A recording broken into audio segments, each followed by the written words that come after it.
汆丸子。汆丸子看似简单，实则要注意的事项很多。水温不能太高，否则丸子的外皮会快速硬化，造成丸子胀裂。还要保持一个低于沸腾温度的水温，让丸子慢慢硬化，再用小火将丸子煮熟。汆丸子这项功能就是精确模拟了汆丸子的过程。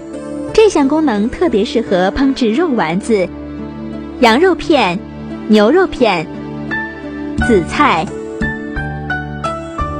纯菜等原料，全部的烹饪时间大约为20至25分钟。下面我们将以汆丸子为例，介绍烹制这类菜肴的主要操作要点。汆丸子，这是我们将要用到的原料。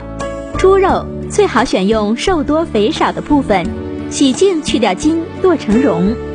鸡蛋清、葱末、姜末、料酒、盐、香油。香菜洗净，切成1厘米左右的小段。我们先将剁好的肉蓉放入大碗内，加入鸡蛋清和调料，搅拌至黏糊状。注意，香油和香菜要在出锅时加入。接着在锅内加入水，盖上锅盖，按下开关按键，启动汆丸子功能。当开盖或者加料提示音响起时，我们打开锅盖，把肉蓉挤成丸子下到锅中。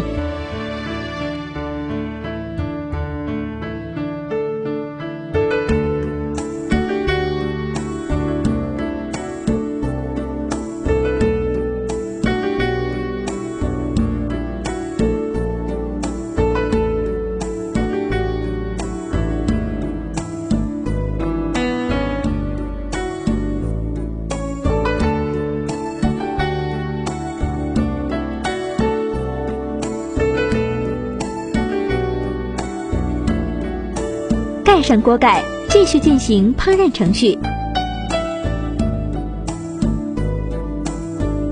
好了，掀开锅盖，将香油、香菜段撒入，汆丸子就做好了。